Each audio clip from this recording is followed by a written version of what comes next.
ne balmaani ñoo commencé ko tumara les politologues depuis New York ni fiya bora mi ne fiya dima Macron no ye France président o de bora ka on jabibi amunu ko a ba la France a che dimi be France président na bide o de ko so abe on président de Chelsea sambo o ba ila ka fo ko force de bana o yo ka piano blabla en singoro ka en singoro la nya sa anya sendera be ka a be da chi kelengele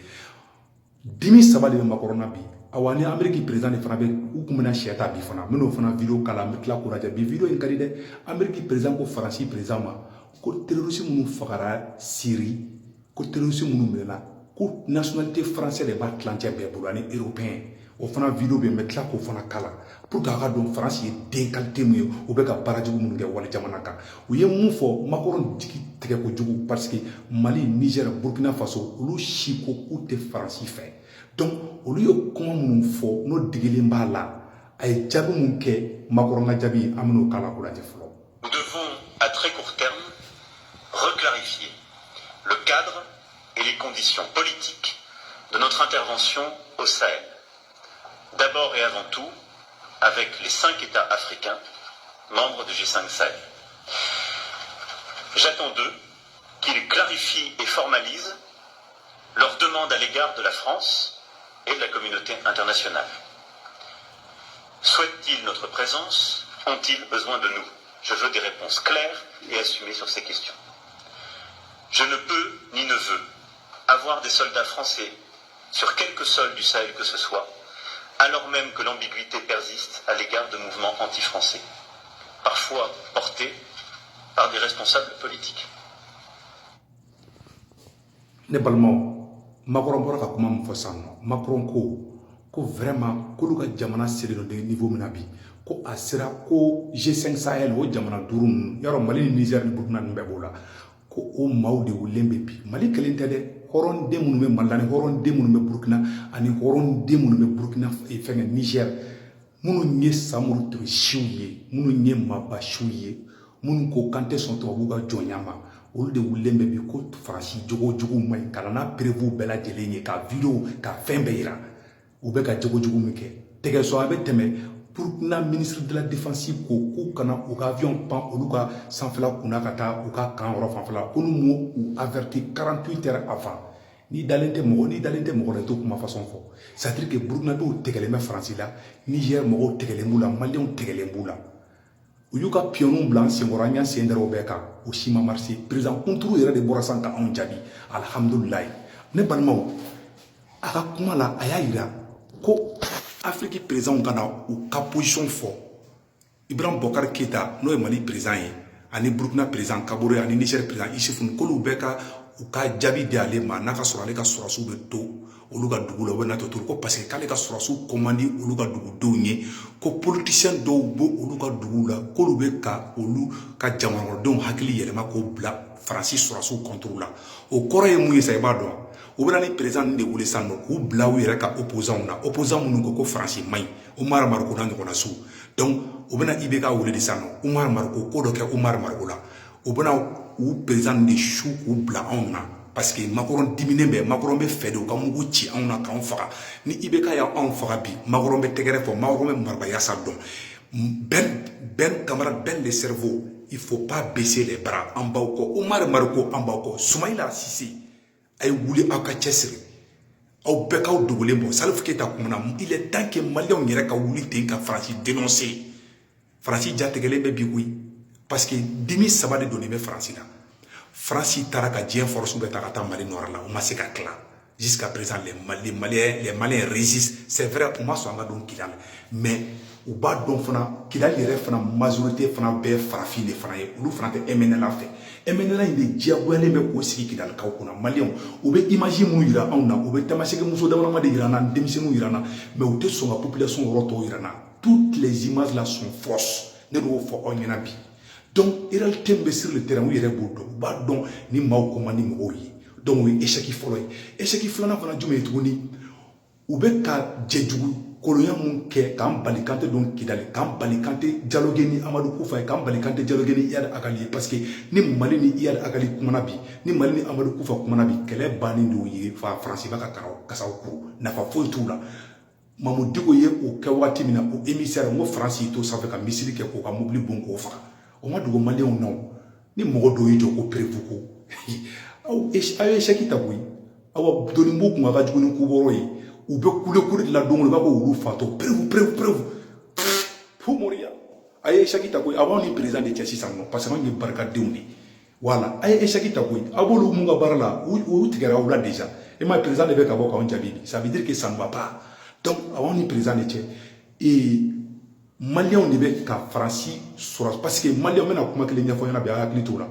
Francis Soros veut qu'à Baradjou Mounké en fait, Francis population ta kalama, Francis politiciens qui veut qu'à Dogo ou qu'à population là, on veut qu'à réalité de temps où il y a français ou rien. Nous on n'est pas contre le peuple français, mais Francis population nous on veut ou faire fanata donc qu'à Foka Soros veut qu'à Mounké en fait. Donc on veut pour dénoncer les mots qui réseaux sociaux quand on est imagé France population veut commencer à boire à Kalama les flyna image quand journaliste m'a ka président Erenga comme mais Malien veut qu'à fin de ira te ka famille donc soit si mon beta ou somo akila ku be ka tra Mali défense de ta mais ou be ka tra kele wera la ou be ka tra majugu de demain ka Malien don fa donc au Maloa au kelema ka makoron torobi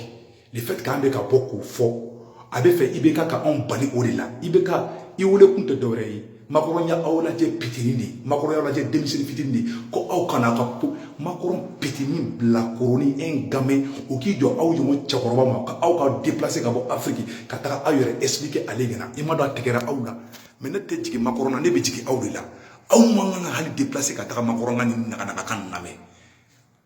Mamadou Diko Ousmane Seri Manan Aïdara Bouye aya ke ala kama ani Mali opposant be ayta ibeka rakata kumana yi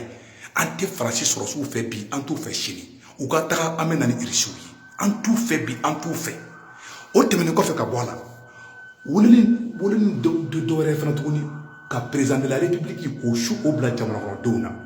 pour que o ka jamana don massacrer pour que ka fara France là donc o temene ko fe ka bala toni be maliam temena Francis président ani Amérique présidente meno vidéo fana kala yele ko doni do Donald Trump o yemu fo makoroma ayala mede. Well, I haven't asked that to the president today. I have over the period of time. We have a tremendous amount of captured fighters, ISIS fighters over in Syria, and they're all under lock and key. But many are from France, many are from Germany, many are from UK. They're mostly from Europe. And some of the countries are agreeing. I have not spoken to the president about that. Would you like some nice ISIS fighters? If you look at the situation, You can take everyone you want. let's be serious. Le balmao Amérique président ko France président ma yela gonu ko terrorisme munu minana Syrie de ko terrorisme minana katlanche be français ni allemand ni belge ni ko France président de katlanta kalima ale Donald Trump ma se ko famia ko parce que yo ñoo classique di akra classique faut ko meninga cheta Donald Trump parce que u yemunga malla katara an balikate do kilalo ko me fa ko le Syrie mais Trump yo tient Trump ya Amérique ma troupe be retiré ka bo Syrie Turquie président fana taraka rebelu ka woro bombarder o le digira France là puisque France biteta woro la kata mo ka jamana kala u yemunga malla de ka kilal ka dama woro ko me fa ko le Syrie ni Turquie frontière là donc Turquie président de ko teke o avion ta ka to Europe be bombarder ko fa o digira Turquie o ko so mo ne kana do mo woni fina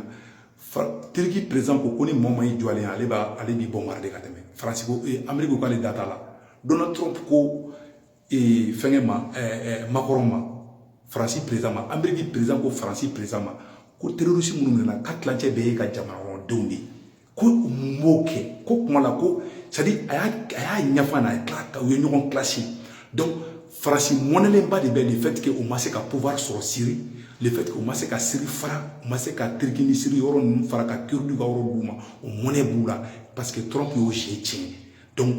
au monnaie bala en même temps aussi djel ou be ka djel mangoya ou djel magawo Afrique bi Mali Niger ani Burkina Faso olu mo fana wulle mo na fait donc monnaie chama le bula malien pour que ka ira awla ka ko ma tout fait ne bena image were fana ira awla tuguni ni on est Amérique président tari de donc o rote men ko fe ka pala tuguni mena image were fana ira awla awere ko la je Est-ce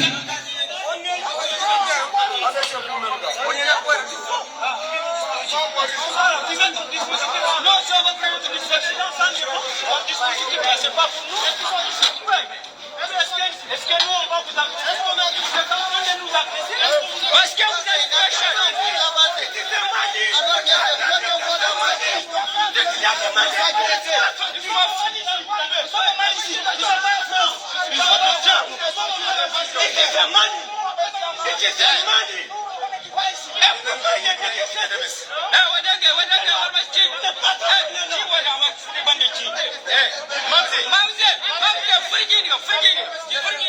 Bon, aïe imagine, aïe imagine ça, ni kera mal nord là de Gao,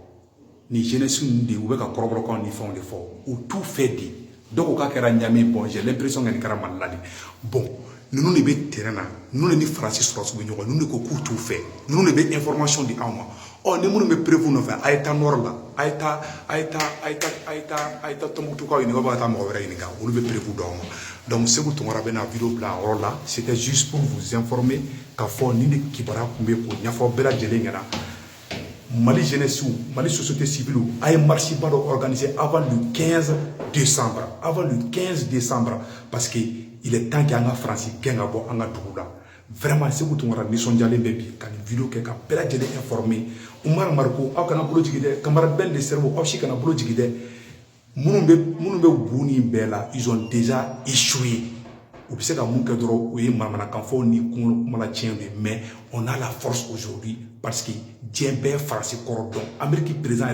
pour qu'elle Français présent. Nya imagine là, katla katrabi awi, yara tete mokade, awane baoblaya, ala ka tien bange alibi. Ibrahim Bokar Keita, ala kama, kanataka foko Français sur la soubatoya, ou blau kataka. I kana malien fana ta kibo fara ko kibe gazela mo la lacrymogène filan kané ka to ka politique kirkaro kere ni akay rebe ta jiwu yo fe ala sabo isako